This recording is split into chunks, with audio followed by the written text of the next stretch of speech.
Alrighty, guys. So I feel like trying something new.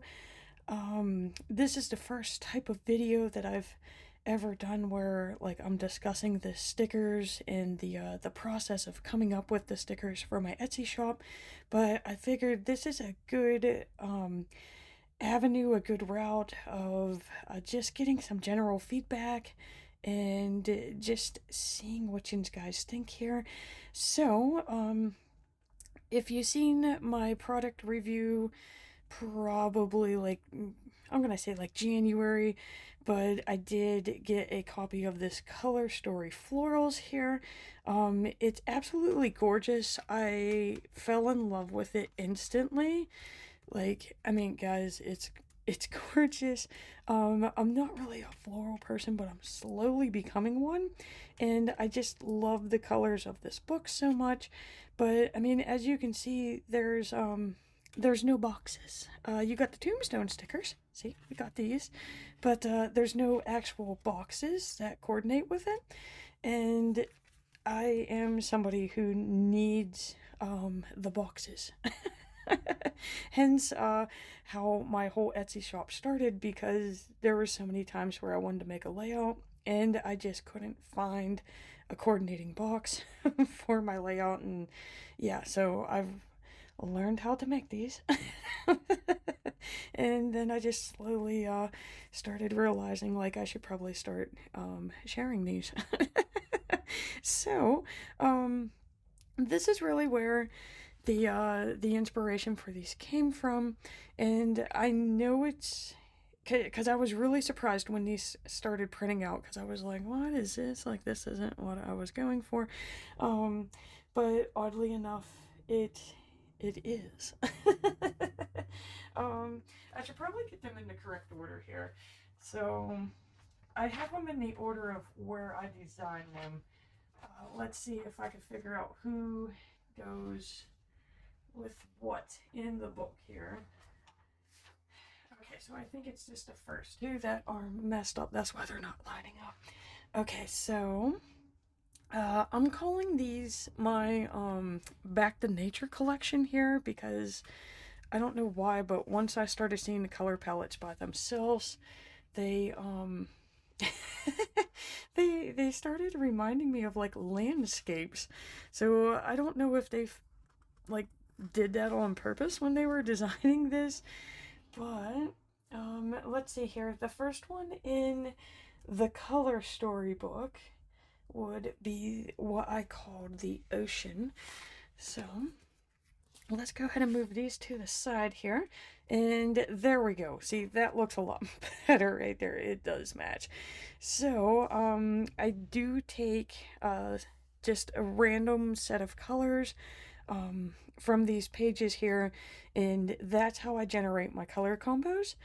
And this way we have coordinating boxes, guys. See, we can see that these would all pair very nicely with any of the stickers that are used in this first part of the book.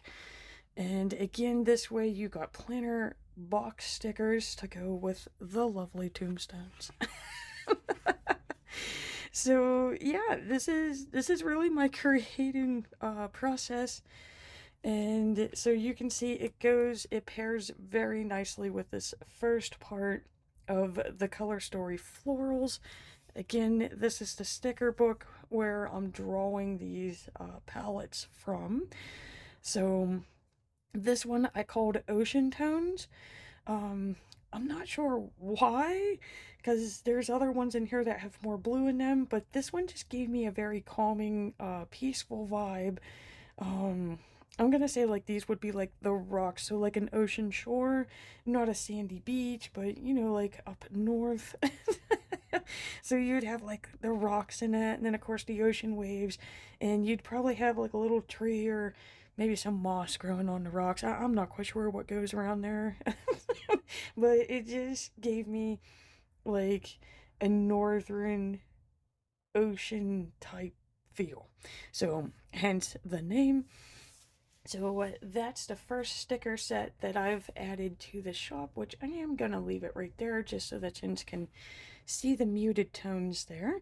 So the next one, let's see if I can pull it out of the group here. Okay, so number 2 in the book would be what I refer to as the earth tones.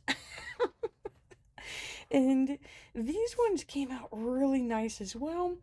Loving, it's almost like a brick color.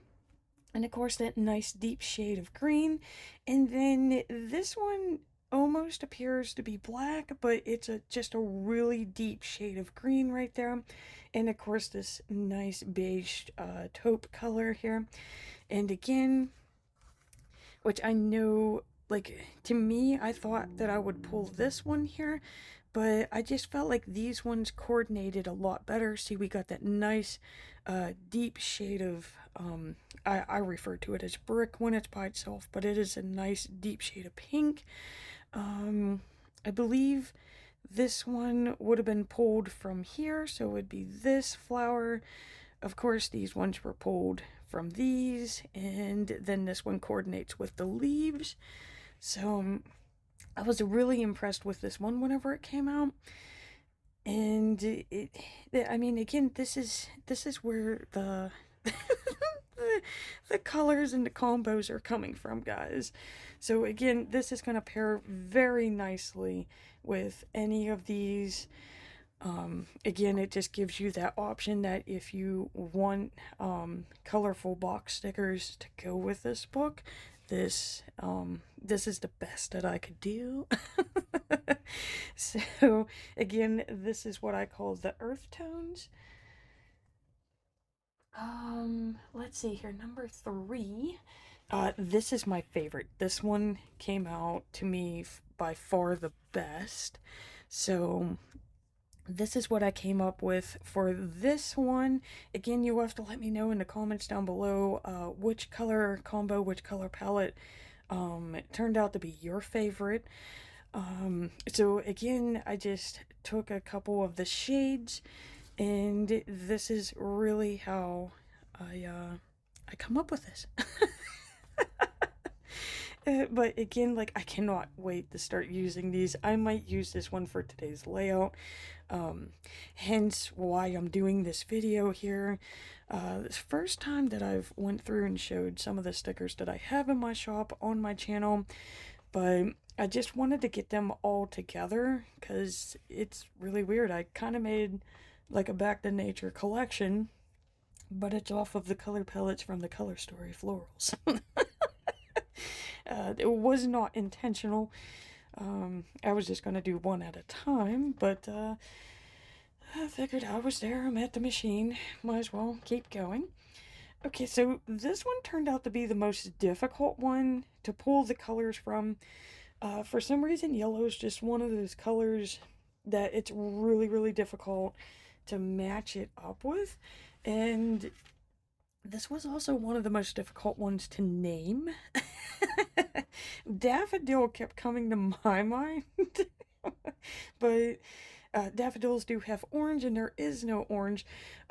This was really the best that I could do with this one, because again, the yellows are really difficult to match, and I'm not quite sure why. I'm not a color theorist or nothing, but I was able to get, this is a really nice deep dark shade of green right here, so I was able to pull that. This one's like really moody. It's a really moody color of gold. This one's pretty close, and I'm actually really surprised because I did that one manually. So I kudos to me. I did pretty good there. And of course, I believe this one comes from one of those leaves. Let's see if we can figure out where I got that nice deep shade of gold, because it does actually pair nicely. But yeah, the the best name I could come up with is Prairie, because like once I realized all the other ones had like earthy natural landscape type names, I was like, okay, so if you're out in nature, where are you gonna see this? And the only thing I can think of is like a nice prairie field with like little prairie dogs running around, and maybe I pulled it from like the center of these flowers. Again, like for some reason, yellow is the hardest to coordinate with. Might even be, well, those are more gray. I don't know, guys. I don't know. I can't really explain how some of this happens, but this is the one that I got to pair with these, and it does give you that nice yellow and green color combo because, you know, we got St. Patrick's Day coming up. But I mean, I'll be making my own color combo for those. But this is the number 4 one, so this is the Prairie Tones. And of course, the last combination that I had are these beautiful beiges. And I don't know why, like, to me, I wasn't really seeing beige when I was viewing this, but it really did turn out to be the beiges here because I got this nice dark gray. This lighter shade of gray came from there. Let's see here. Where did I know I pulled a lot of them from the flowers because again I wanted it to match with those. I've never actually went back through my work and tried to. I'm wondering if I pulled it from this gold foil actually, because whenever the shadow hits it, I mean that's pretty spot on right there. Oh my god, I'm still sick. I'm so sorry. It comes out of nowhere now, guys. I have no warning. But yeah. So I referred to this one as Desert Tones. Again, you wouldn't really picture that if you're just looking at these blush and beige versions over here. But to me, this one just gave a nice desert landscape feel. Again, you're going to have to let me know which one of these is your favorite. Would you use these in your planner layouts? I think really the main reason why I'm doing today's video is because I'm kind of curious, is there a sticker book out there that you have in your collection that you need planner box stickers made for? If there is, leave it in the description, not the description, leave it in the comments down below, and I'll see what I could do. It might very well be the next combo that I put in my shop. That's all the more my voice is going to let me do. So I am going to have to close out soon. So again, just taking a chance here, guys. I've never actually brought my shop stuff onto my YouTube channel. Every now and then I'll use one in my layouts. But this is, again, what we've added to the shop. I'm really digging this collection. I like how it came out. And again, just let me know. I'm curious to know which one of these is your favorite combination here. So again, we have the ocean tones. We have the earth tones. The mountain tones. The prairie tones. And the desert tones. So I just want to close out by saying thank you so much for watching, guys. I do greatly appreciate it. And please remember to hit that like and subscribe button to see more planner related videos.